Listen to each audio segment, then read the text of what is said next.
Found a house that you're really excited about but are not sure how much you should offer? Well, that's what I'm going to talk about in this video, and we're going to start right now.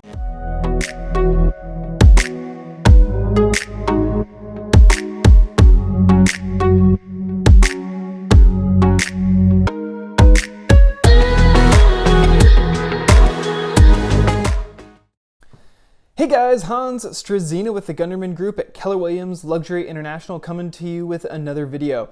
Today we're going to talk about comping houses like a pro. I'm going to show you exactly what I do to get started comping houses so that if you find the house of your dreams that you want to make that offer on, you can figure out what's a fair offer, what's too much, and what's too little.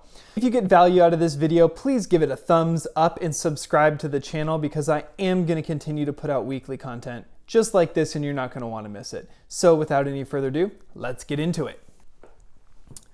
So here's the thing with comping, is it's very nuanced. What I'm going to show you in this video is how to do the start, probably get you about 80% of the way through, and then you and your agent are going to have to really dial in on more particulars and other comps, specifically with your market knowledge, with the knowledge of what you've looked at in the past. All of that stuff will come to play here, but this is going to get you started and probably get you a really good solid foundation. So the first thing is you obviously start with your subject property, which is the one that you're trying to figure out the value on, the one you want to make the offer on. So you start with that and you draw a radius out half a mile in any direction.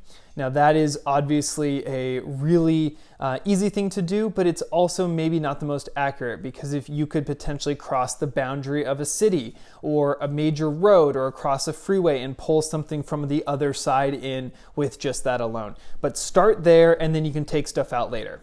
Now, the next thing you want to do is size. Obviously, you can't compare a 2-bedroom to a 4-bedroom, 1,000 square feet to 2,000 square feet. The numbers won't work. There's too skewed.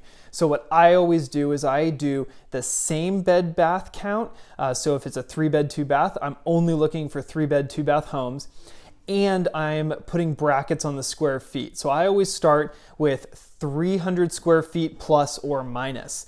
So I'm looking for anything, if it's a 1,500 square foot house, up to 1,800 and as low as 1,200, just to get started. So once I've got those basic parameters, the last thing I always want to do is a time frame. I want to look for stuff that was recent. So I'm looking as far back as 6 months ago. I don't want to go back farther than that because appraisers generally won't go back that far either. So I'm going to set a time limit of 6 months going back. Once I have those parameters plugged in, I am now ready to see what the results are. So I'm going to hit search and find this list here to show you guys exactly what I'm looking at.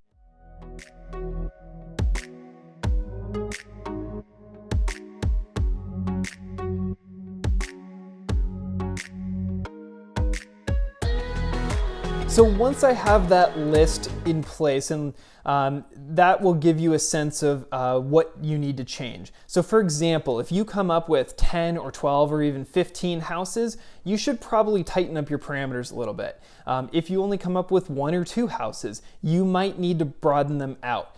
So we're going to go into that. So let's just say you came up with way too many houses. That gives you an opportunity to both tighten up your search radius, so make sure that you're even closer, maybe a 1/4 mile this time, or that you're not crossing over a major freeway or a major road to go to the other side and pull in the next neighborhood over.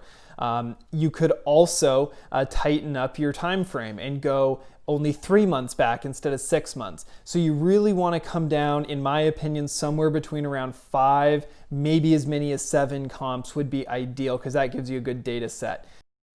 Now on the flip side, if you have too few properties, you have 1, maybe 2, maybe none, with the parameters that you've plugged in, I always like to go back in time and see, was there anything that sold between 6 and 12 months ago that would be a good fit? So obviously going back in time, the market changes over that amount of time and you need to make adjustments, but it just gives you an idea. So maybe that'll pop up a couple that you can then make adjustments for, maybe it won't. Either way, I always start there.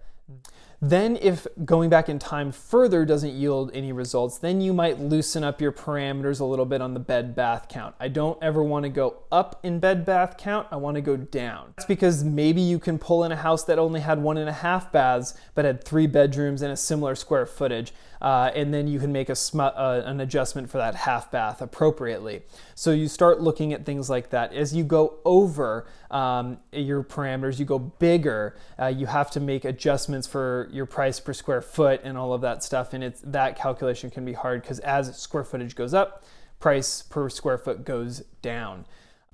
So now that you have your 5 to 7 properties, you're going to want to make a few adjustments and figure out why they sold in the range they sold at. So looking at the photos is the first way to do this. Was it a fixer? Was it totally outdated? Did it need new carpet? Did it need new paint, new everything, new kitchen? That obviously would reflect the price, and you can hopefully see that in the price relative to the ones that were fixed up and beautiful. So you make an adjustment there.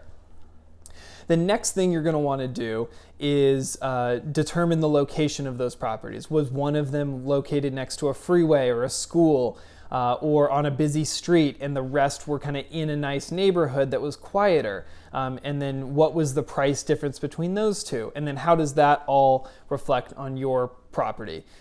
What you want to do is then take an average of all of that, look at the average price per square foot of all your houses, and then decide, hey, is my house that I'm looking at making an offer on better or worse than this average? And then if I look at, I've got 2 fixers and 3 that are really beautiful and fixed up, what are those averages? Now, where do I skew relative to one or the other? And know at this point, this is where you're going to have to make some nuanced decisions. This is where your agent will come in and help you decide where the value is or where it should be or how it's impacted by one of these houses or isn't. And then you're going to start to dial in on a price per square foot. That's what I always like to start at is what's the average of all these comps? What's the average of the fixers? What's the average of the fixed up homes? And then apply that to the square footage you have to come out with a couple of values. Hopefully that gives you a range to work off of. And then you can start to make even more minor adjustments from there until you hopefully dial in on a price that makes sense to you. So that is a quick high-level overview of my comping process. This is what I do to get started on every single property. Obviously, there's some nuance there. You have to know what historically sold, what the neighborhood is like, some of the off-market stuff as well to really get a nuanced idea here. But this should get you 80-90% of the way there, and then you can make those final adjustments. And one final word on the adjustments is you then have to put your own spin on these comps. You have to decide what this house is worth to you, what it's going to be like to live there, come home every day, take that commute, enjoy the time in the weekend, or if there's a school or a freeway next to you, and decide what that noise is worth, etc., etc. That's where the human element comes in, and only you can really decide on a dollar basis what's that worth to you. So keep that in mind as you're comping. Hopefully this provides you some value, and if it does, please give the video a thumbs up, subscribe to the channel, because I'm going to continue to put out content just like this every single week on Friday, and you're not going to want to miss it. So signing off, this is Hans Struzyna with the Gunderman Group from Keller Williams Luxury International, and I'll see you guys on the next one.